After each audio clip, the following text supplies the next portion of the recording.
प्यारे दोस्त, आप सभी को मेरा हाथ जोड़कर राम राम। दोस्तों, एक प्रश्न हम सभी के मन में बार बार आता है कि ईश्वर कहाँ है, कैसा है, कैसे स्वरूप में दिखता है तो पूजा पाठ से प्रकट क्यों नहीं होता। क्योंकि कितनी ही बार हम लोग पूजा पाठ करते हैं, लेकिन ईश्वर का जब कहीं कोई कृपा नहीं होती है ना, तब ये प्रश्न सभी के मन में आता। पर वास्तविकता में दोस्तों, ईश्वर ठीक उस किसान की तर्ज पर होता है। अगर ईश्वर को पाना है, उसकी कृपा दृष्टि चाहिए ना, तो किसान की तर्ज पर काम करना होगा।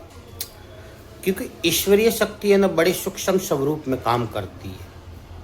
वो कैसे दोस्तों, एक किसान जब कभी है ना, आप है ना किसान के खेत पर जाना और वहाँ जाकर के शांति से देखना, किसान जब बीज बोने जाता है तो दोस्तों, बीज बोने से पहले किसान ठीक उस खेत को साफ करता है। उसके अंदर जो भी कंकड़ पत्थर है, कांटे हैं, उन्हें हटाता है। जो छोटे छोटे कांटे वगैरह लगे होते हैं ना खेत में, उनको पूरे परिवार के साथ मेहनत करके साफ करता है। वो जब साफ करने के बाद उसे जोतता है, 2-3 बार जोतने के बाद वह उसमें गेहूं के दाने डालता है।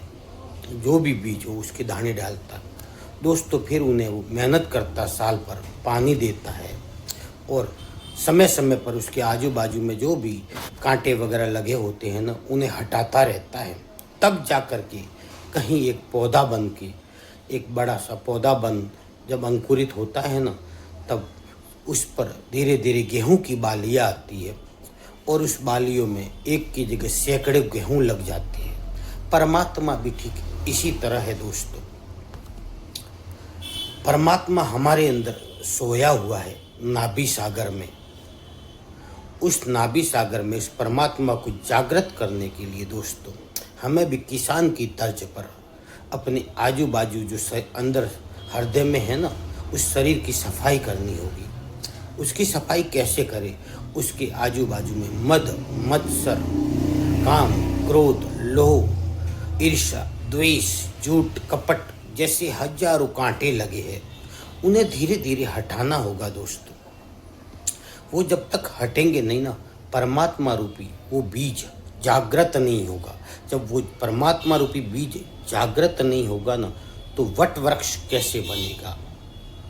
जैसे कहीं वट वृक्ष का बीज किसी चिड़िया के द्वारा खा करके डाला जाता है ना, तो धीरे धीरे वो पौधे के रूप अंकुरित होता है और बड़ा होकर के जब विशाल वट वृक्ष बन जाता है, तो वही बीज उसके अंतिम छोर पर फिर लटकता है दोस्तों। परमात्मा भी ठीक ऐसे ही है। हम जब तक अपने उस किसान की तर्ज पर खेत की सफाई नहीं करेंगे ना, परमात्मा रूपी वट वृक्ष बढ़ेगा नहीं। और जब हम धीरे धीरे झूठ, कपट, लोभ, लालच इनकी निवृत्ति करके जाएंगे ना, उन्हें हटाते जाएंगे ना, तो परमात्मा रूपी वट वृक्ष श्वासों के द्वारा आगे ऊपर की ओर ऊर्ध्वगामी होता जाएगा।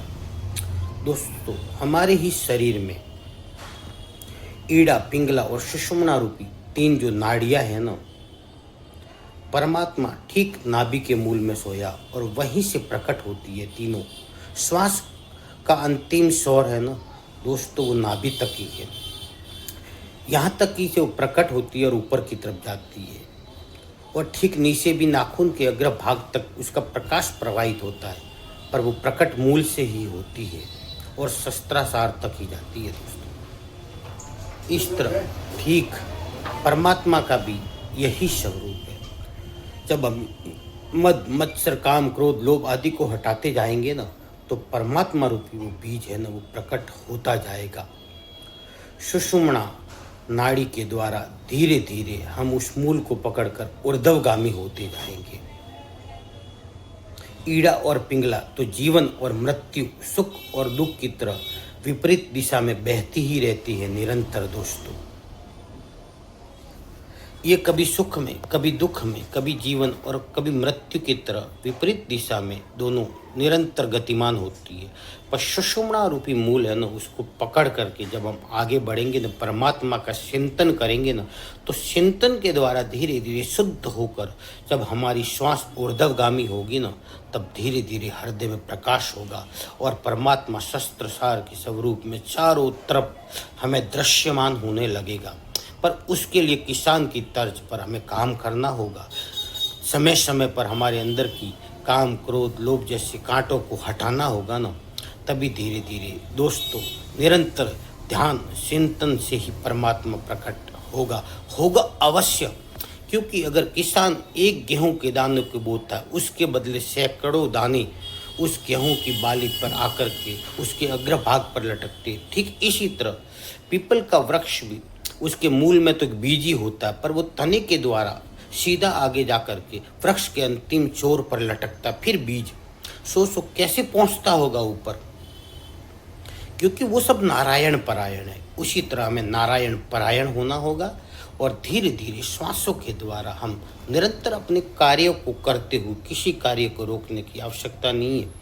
परमात्मा का चिंतन करते हुए जब हमारी श्वासें ऊर्ध्वगामी होती रहेगी, काम, क्रोध, लोभ, मद, मत्सर जैसे अपराधों का जब हम परमात्मा का चिंतन करेंगे तो धीरे धीरे हटने लगेंगे, खेत स्वच्छ होने लगेगा और परमात्मा प्रकट होगा। जय श्री राम जी की।